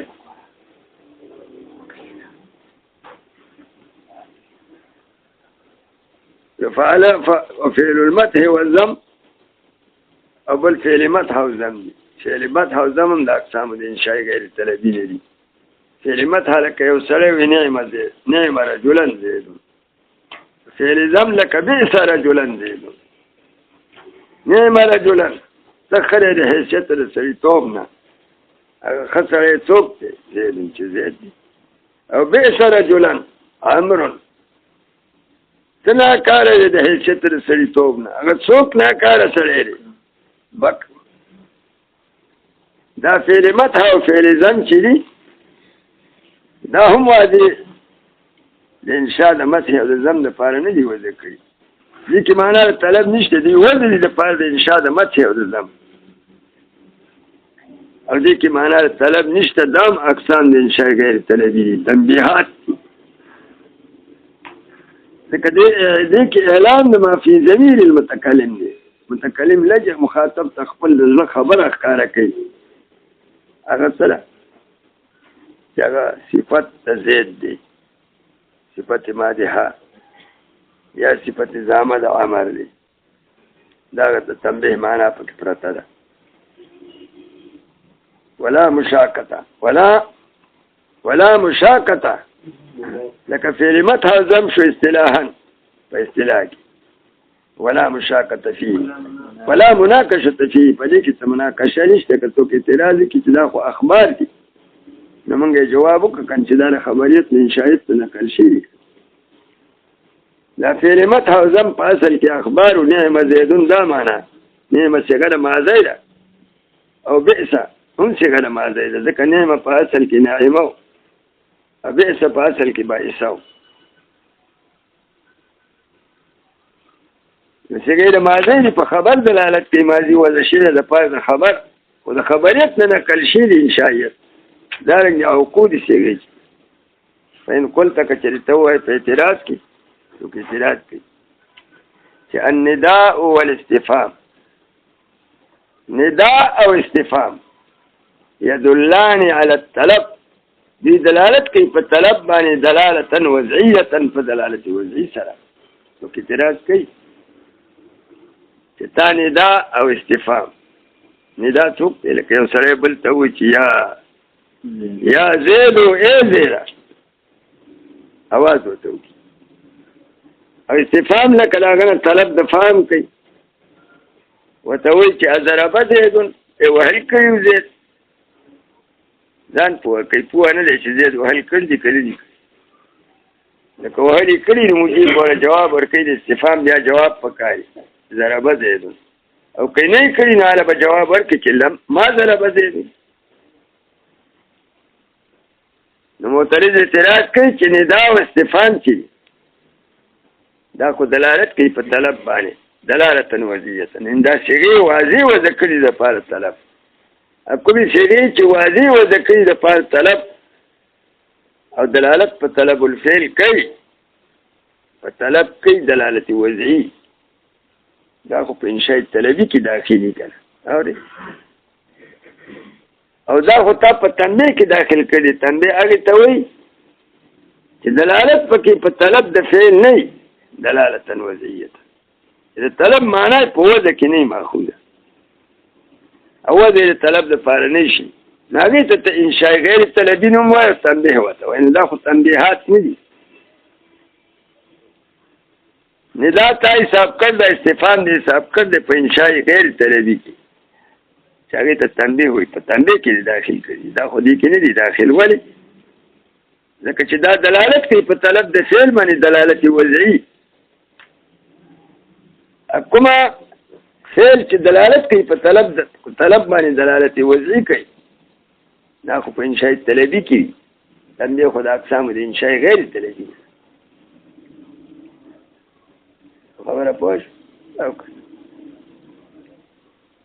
او وسه د استفهام او ندا او استفهام دا تا په تنبیه کې اچولي او په تنبیه کې خو دلالت په طلب باندې نه دلالت وضعي هغه دې خو وضع د طلب د پاره شي باندې ندا وضع د معترض وي د پاره طلب الاقبال او استفهام وضع د پاره طلب الفهم او دا طلب الاقبال او طلب الفهم دا داخلي د دې په معنا موجود دا غونې واضح و ذکر د لپاره طلب الفعل طلب الفهم او استفهام ندای و ذکر د لپاره طلب الاقبال او استفهام غونې و ذکر د لپاره طلب الفهم او دا طلب د دې په معنا موجود له کې داخل دی طلب چې په معنا موجود له کې داخل یا خو انشاء طلبي او چې طلب په معنا موجود له کې نه هغه ته تنبیه وایي لا خو تا په تنبیه کې اچولي ندا او استفهام دا خو تنبیه نه ده ولې ځکه د دې په معنا موجود له کې طلب داخل دی ځکه دا وزن د پاره طلب الاقبال استفهام وزن د پاره طلب الفهم او دا طلب الاقبال او طلب الفهم د دې معنا موجود له دا واضح دی لپاره وذکر یو پوره شوبه پوه شوي دا شوبه تو کوئی چې ندا او استفهام يدلان دلالت کوي په طلب باندې دلالتا وضعيه دلالت وضعي ولي فإن النداء يدل بالوضع نداء دلالت کوي بالوضع على طلب الإقبال والاستفهام دلالت کوي على طلب الإعلام او دا دلالت استفهام په طلب الإعلام باندې وضعا دي فكيف يندرجان تحت التنبيه څرنګه ودا مندرج شي لاندې د تنبیه الذي هغه التنبيه لا يدل على طلب الفعل دلاله وضعيه چې دلالت په طلب د فعل باندې دلالت وضعي نه کوي لا شوبله د دې شوبې جواب شارح په شرح کې ورکړي دا اعتراض په ماتن دی نو شارح را نقل کا اوس جواب کوي غرض دی او دا جواب چې کوي نو قول د عمده په کې سند ګرځي سید شریف رحمت الله علیه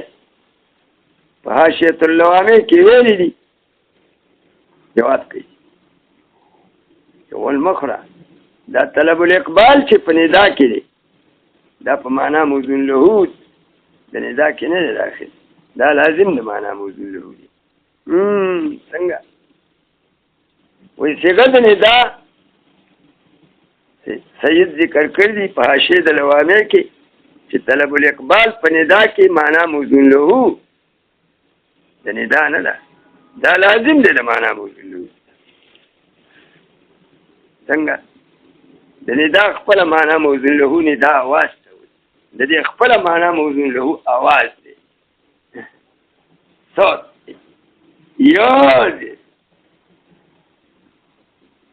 ولیکن دا صوت منظوم دی او لازم سره طلب د اقبال د منادا دی لازم سره طلب د اقبال د منادا دی چې د اقبال د منادا غواړي دا سره لازم دی چې دا منادا ځان ته متوجه کوي چې منادا ما ته متوجه چې زروانه سره تکار لرم یا دې نو आवाज وکړي سید ویلي دي په دغه حاشیه کې د لوامي چې طلب الاقبال لازم د معنا موضوع له وي لکه د طلب معنا د ترجا او د تمنا د معنا موضوع له سره لازم و دغه شي دا طلب الاقبال په ندا کې لازم د موضوع له وي یعنی څنګه د ندا خپل معنا موضوع له مطابقي معنا आवाज کوي یو سره بل کوي یا دې आवाज دی لیکن دا صوت او आवाज ملزوم دی او طلب د اقبال د منادا او سره لازم دی توجه د منادا دا لازم د معنا موضوع له شو په معنا موضوع له کې داخل نشو دا رنګ دا طلب الاعلام دا لازم دی د معنا موضوع له د استفهام وضع شی د لپاره د سوال شی د تاسو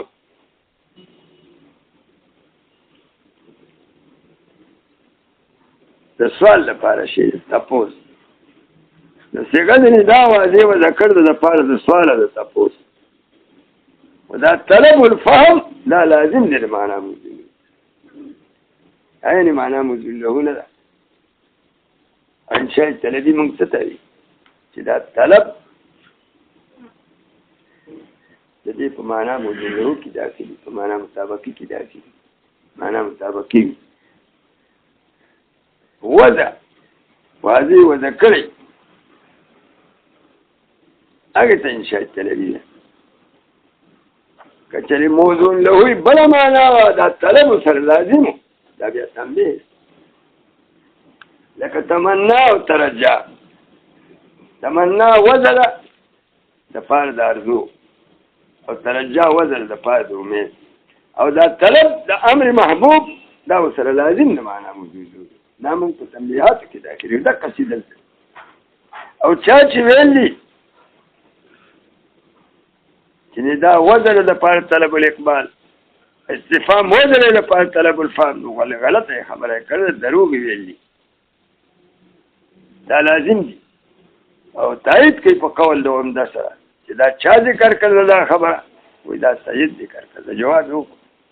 نو قلنا قد ذكر سيد وذكر كردي سيد في حاشية اللوامع كأن طلب الإقبال في النداء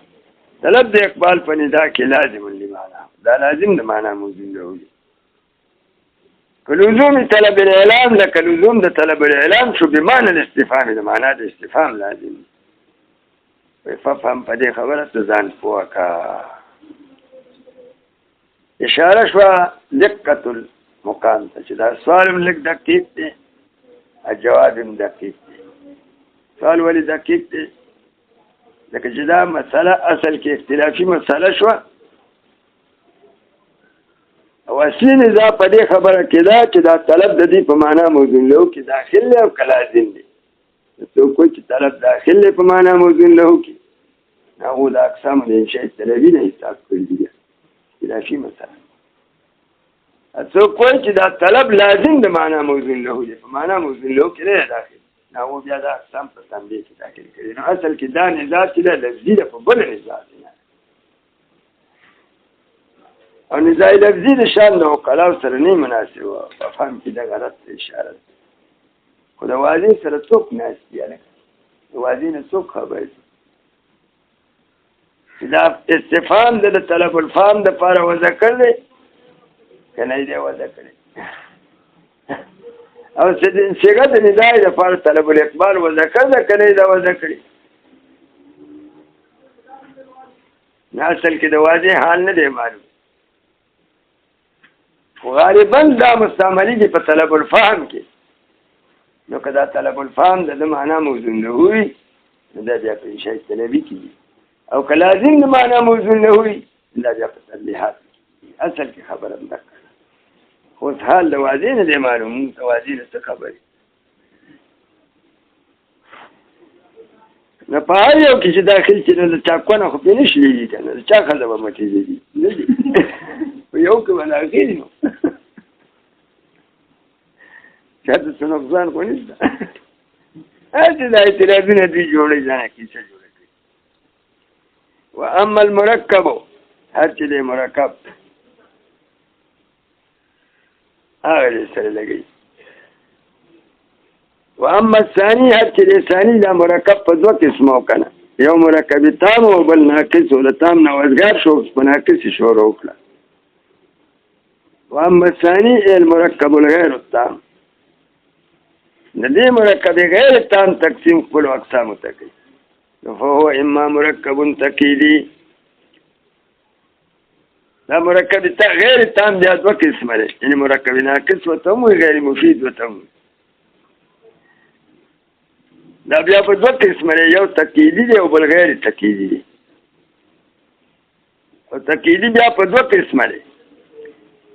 یو هغه دی چې قید لفظا او بل هغه چې قید لفظا او معنا دا مرکب به خالي نه دا مرکب یا به جز ثاني په دې کې قید د اول لپاره او قید لفظا قید به لفظا یا به قید معنا یا به جز ثاني قید د اول نه لفظا او نه معنا که چېرته جز ثاني قید د اول یا لفظا یا معنا نه دې ته مرکب تکیدي وایي او دا بیا په دوه قسمه دی یو مرکب اضافي دی او دویم مرکب توصیفي دی او که جز ثاني قید د اول نو دا مرکب غیر تکیدي دی او په غیر تکیدي کې بیا اقسام دي را روان دي آسان دی نو هر چې دی ثاني چې مرکب غیر تام دی نو فهو اما مرکب تکیدي کوم ته وایي ان كان الثاني قيدا للاول كجزء ثاني قيد د اول لفظا په لفظ کې او معنی یا معنی كالرجل الفتن لك رجل فتن شو دا رجل په دې ترکیب کې موصوف دی او فتن صفت دی او صفت د موصوف کې دی خدا صفت د موصوف کې دی دا کې دی معنوي وي لفظي قید لفظي وي معنوي قید نه وي ځکه چې موصوف او صفت په مصداق کې یو شي دې کې اتحاد مصداقي لکه یو سړی وي رجل الفتن نو د دې رجل مصداق په خارج کې چې کوم افراد دي اکه د فتن افراد دي نو موصوف او صفت په منځ کې اتحاد مصداقي نسبت ته مساوات دي د دې کې تقید لفظي دی معنوي تقید نه صحیح کېږي دا قانون دی چې مقید بالقید یا فرد مطلق نه مطلق عام او مقید بالقید خاصی او د موصوف او صفت په منځ کې تقید معنوي تقید نه جوړیږي لکه دوی کې نسبت ته مساوات دا رجل چې په کوم افراد صادقي دي په هغې فتن هم صادقي او فتن چې په کوم افراد صادقي دي په هغې رجل هم صادقي نو د موصوف او صفت په منځ کې اتحاد مصداقي دی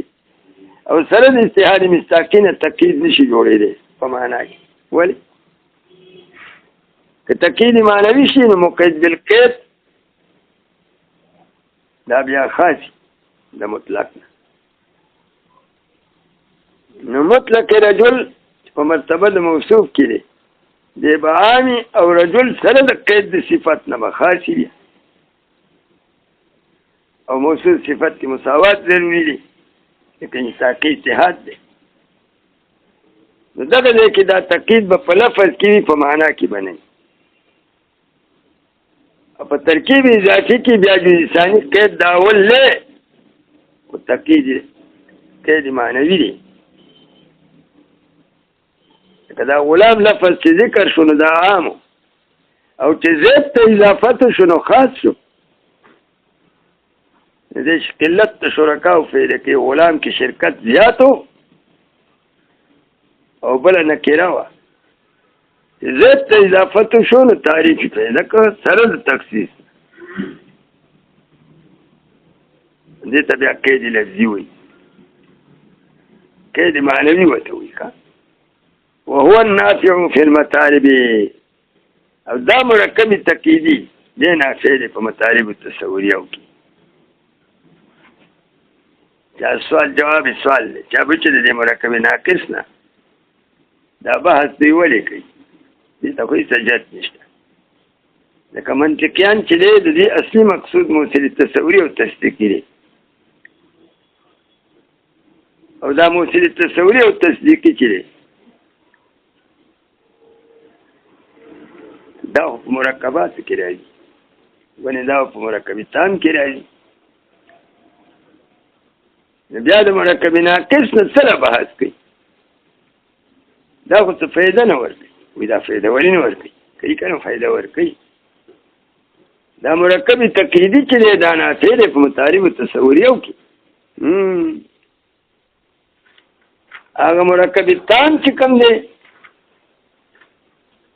هغه فایده مند دی، دا خو مرکب ناقص دی او تقییدي دی. دا نفع سړي ته رسوي په مطالب تصوریو کې، او هغه مرکب تام سړي ته فایده رسوي په مطالب تصدیقیو کې. څنګه چې مدعی هغه ته مجهول تصدیقي وي، لکه العالم حادث. د دې لپاره به قیاس جوړی د مرکباتو خبري او نه تام مرکبات به راوړي صغرا کبرا، لأنه متغیر وكل متغیر حادث. دا به ستا تصدیق بالمدعا فایده کوي. نو مرکب تام په کاریږي په مطالب تصدیقیو کې، او دا مرکب ناقص او په دې ناقص کې بیا تقییدي غیر تقییدي ته لري کا دا سړي ته فایده ورکوي په مطالب تصوریو کې. اوس په دې مرکب ناقص غیر تقییدي خو د فایدې نه خارج دی، هغه نه ولې بحث دی، هغه د پاره د معرفت تقییدي کوي. لکه والاشیاء تعرف بأضدادها ومقابلاتها.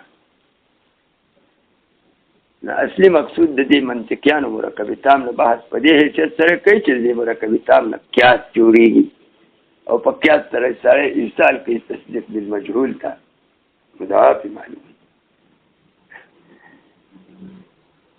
او د مرکب ناقص چې بحث کوي دا دوه قسمه دي، یو غیر تقییدي او بل تقییدي. دا غیر تقییدي پکې هیڅ شی نه دی. دا غیر تقییدي مرکب ناقص غیر تقییدي نه په تصدیقاتو کې لګي او نه په تصوراتو کې لګي، دا چې یو فضله غوندې دی. خو دا مرکب تقییدي چې دی دا نافع دی په تصوراتو کې، دا په مطالب تصوریو کې په موصل تصوري کې پکارېږي.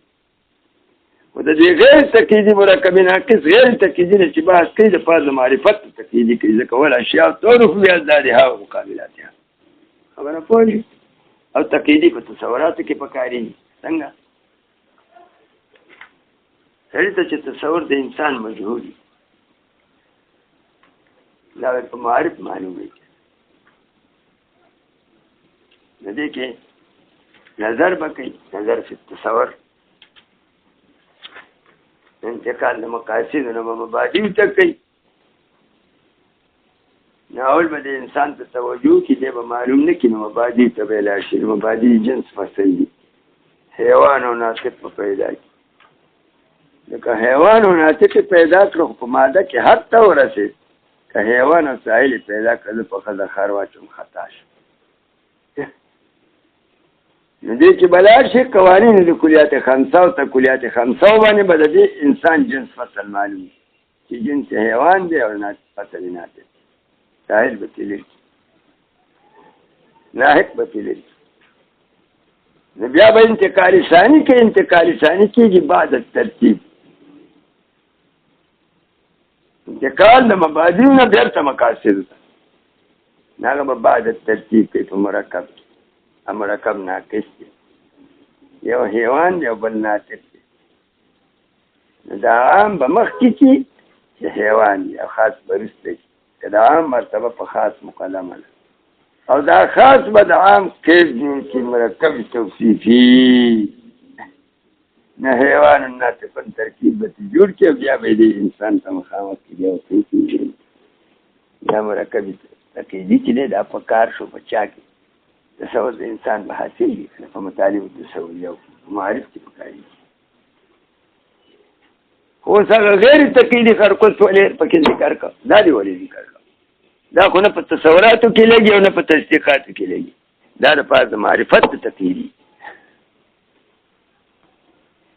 د کې اندازې خلک نه دي چې اسی په هوا اړندې ده یو مقصد لپاره اړوي پوه شوې شعرونو لکه اخر نتیجه پې مرتبه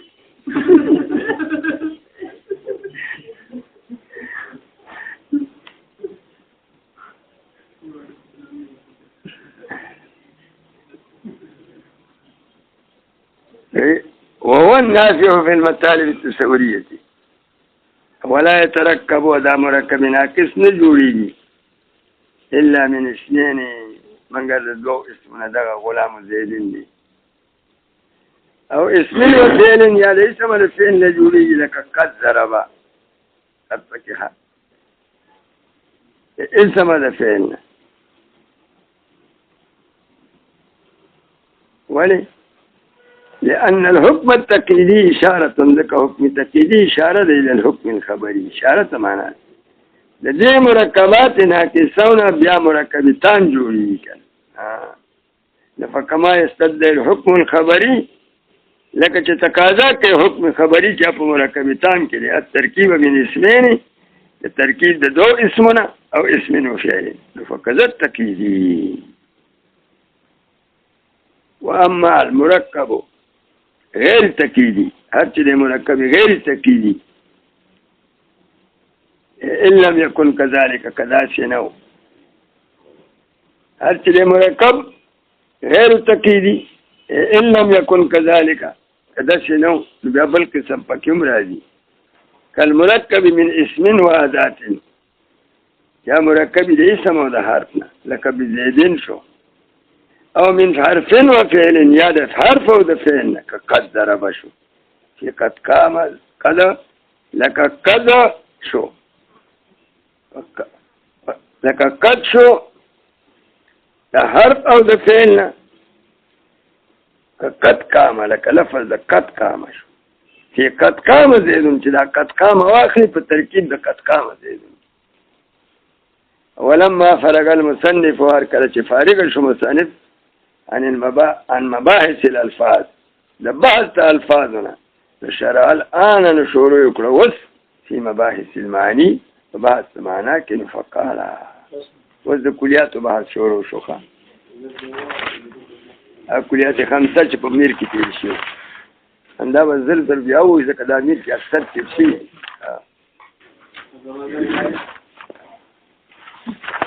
لګي خبرې پکې دي زیاتې